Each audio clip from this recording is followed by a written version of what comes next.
వి gold trusted gold buyers తాకట్టులో ఉన్న బంగారాన్ని విడిపించి ఈ రోజు ఉన్న మార్కెట్ ధరకే కొనబడును. మరిన్ని వివరాలకు సంప్రదించండి 77107720. మా ఇంటి పక్క నుండి రాధమ్మ అనే ఆమె ఆల్రెడీ ఇద్దరు పిల్లలు ఉన్నారని మళ్ళీ ఇప్పుడు ప్రెగ్నెంట్ అని ఆపరేషన్ చేయించుకోవాలని హాస్పిటల్కి వచ్చింది. వాళ్ళు స్కానింగ్ చేసి రిపోర్ట్ చూసి అబార్షన్ చేసి ఆపరేషన్ చేయరు కదా, అదంతా ఏం చేయకోకుండా బయట సరే లోనికి ఆపరేషన్ థియేటర్ లేదు పోయి బయటకు వచ్చి ఆపరేషన్ థియేటర్ లేదు పోయి ఏం చేస్తున్నారు, బయటకు వచ్చి నో మోర్ అమ్మాయి చనిపోయిందని చెప్తున్నారు హాస్పిటల్ వాళ్ళు. అంటే మాకేం సమాధానం? వాళ్ళు స్కానింగ్ అన్ని చేసిన తర్వాత కదా అమ్మాయిని పరీక్షించి అబార్షన్ చేసి ఆపరేషన్ చేయాలి, లేదు డైరెక్ట్ తోలపై చనిపోయిందంటే మాకెవరు సమాధానం చెప్పేది? ఇప్పుడు ఇద్దరు పిల్లలు ఉన్నారు, చిన్న పిల్లలు, సంవత్సరం పిల్లలు 2.5 సంవత్సరం పాప, వాళ్ళకి ఎవరు న్యాయం చేస్తారు? ఏమో వాళ్ళ బాధ్యత ఏమి? వాళ్ళకి ఆయన లేడు, ఈమె ముసలాయమ భర్త ఉన్నాడు, వాళ్ళు ఎవరు లేకోకుండా పిల్లల్ని ఎవరేం చేస్తారు? ఆ పిల్లలకు న్యాయం చేయాలి. ఈ హాస్పిటల్ కృపా హాస్పిటల్, శ్రీ కృపా హాస్పిటల్ వాళ్ళే బాధ్యత వహించాల. లేదంటే అబార్షన్ వాళ్ళు చేస్తారు, పిండం బాగలేకుంటే అబార్షన్ చేసి ఆపరేషన్ చేస్తామన్నారు. ఏం లేదు, వాళ్ళు గవర్నమెంట్ హాస్పిటల్లో వాళ్ళు ఆయా చూపించింటే ఆ పిండం బాగలేదంటే ఇక్కడికి తోలుకొచ్చినారు. ఇక్కడ తోలుకొచ్చిన తర్వాత వాళ్ళు స్కానింగ్ చేసి ఆ తర్వాత పిండం బాగలేదా బాగుందా వేరే హాస్పిటల్లో చెప్పింటే నిజమా అబద్ధమా అని చూసి కదా వాళ్ళు చేయాల్సింది. డైరెక్ట్ ఆపరేషన్ థియేటర్ లేదు వాళ్ళపై బయటకు వచ్చి మీ అమ్మాయి చనిపోయిందంటే ఏమి దానికి సమాధానం? ఏం లేదు, 108 వస్తుంది కదా ఊర్లోకి. ఇప్పుడు ప్రెగ్నెంట్ కదా 108 అట్లా వస్తాయి కదా, వాళ్ళతో చెక్ చేయించుకుంది ఊర్లో.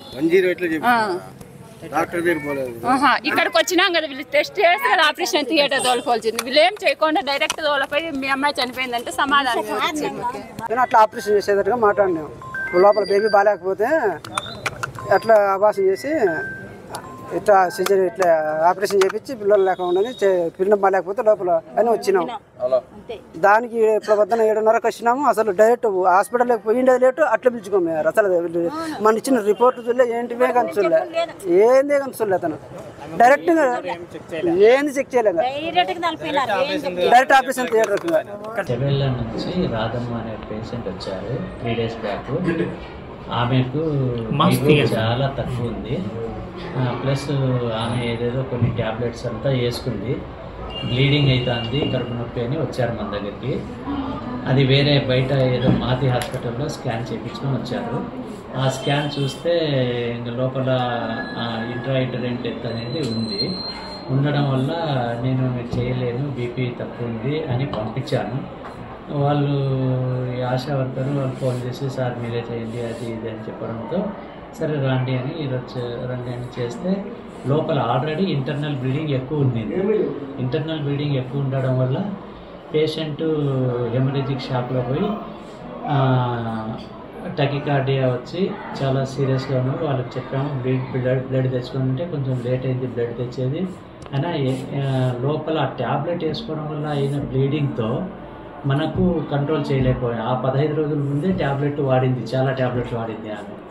అది సొంత ప్రయోగం చేసి సొంత ట్రీట్మెంట్ తీసుకోవడం వల్ల ఈ ప్రాబ్లం వచ్చి ఆమెకు కార్డియాక్ అరెస్ట్ అయింది.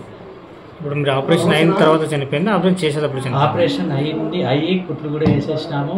తర్వాత ఇంకా బయట షిఫ్ట్ చేయాలన్నప్పుడు టక్కని బీపీ పడిపోయింది. ఎందుకంటే పేషెంట్ ఇప్పటికే అనిమిక్గా ఉంది. సో అనిమిక్ ఉన్న పేషెంట్ని మళ్ళీ సర్జరీ చేసి ఆ పేషెంట్ కండిషన్ కూడా అంత బాగలేనప్పుడు చేసిన వల్ల అది అయిండొచ్చు. సో మొత్తం ఏం కరెక్ట్ అనేది బిఫోర్ సర్జరీ 11 ఉంది అన్నట్లు రిపోర్ట్స్లో ఉన్నాయి, ఆఫ్టర్ సర్జరీ 6.4 ఏమో ఉంది.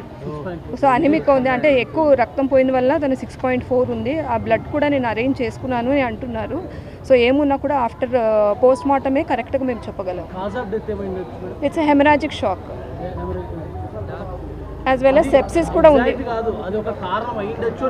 ఇట్ కూడా haemorrhagic shock as well as septic shock కూడా ఉన్నట్లుంది. ఎందుకంటే తను ఆల్రెడీ అబార్షన్కి ట్రై చేసింది, బ్లడ్ కూడా తనకు చాలా లాస్ అయింది అండ్ ఆ సెప్సిస్ స్టేజ్లో వచ్చింది తను. ప్రెసెంట్గా అయితే నాకు డీటెయిల్స్ తెలియదండి, నేను చూడాలి. బట్ గవర్నమెంట్ హాస్పిటల్లో సార్ గవర్నమెంట్ హాస్పిటల్లో ఉన్నట్లున్నారు. ఇప్పుడు మా రిపోర్ట్స్ ప్రకారం యాక్చువల్గా అయితే ఇది ఆల్రెడీ హాస్పిటల్ సీజ్ అయింది, కానీ వేరే శ్రీకృప హాస్పిటల్ కదా. సో శ్రీకృప హాస్పిటల్ అని అప్లై చేసినారు, కానీ మన డిఎంఎన్హెచ్ఓ వైపు సైడ్ నుంచి అయితే మేము ఆ పర్మిషన్ ఇవ్వలేదు, బట్ రిజెక్ట్ చేసినాము. సో బట్ ఈ మళ్ళీ సీజ్ అయిన హాస్పిటల్ని తను మళ్ళీ ఓపెన్ చేసి చేశారు. So as per guidelines ఏమున్నాయో we will follow those procedures. తెలుగులో ఫాస్టెస్ట్ న్యూస్ ఇప్పుడు కొత్త అవతారంలో 5 సెకండ్లోనే పూర్తి వార్తా సమాచారం మీ చేతిలో. సోషల్ మీడియా ట్రెండ్స్ మీ కళ్ళ ముందుకే live TV and voice search ఆప్షన్స్తో ఇప్పుడే డౌన్లోడ్ చేయండి. యాప్ లింక్ డిస్క్రిప్షన్లో ఉంది.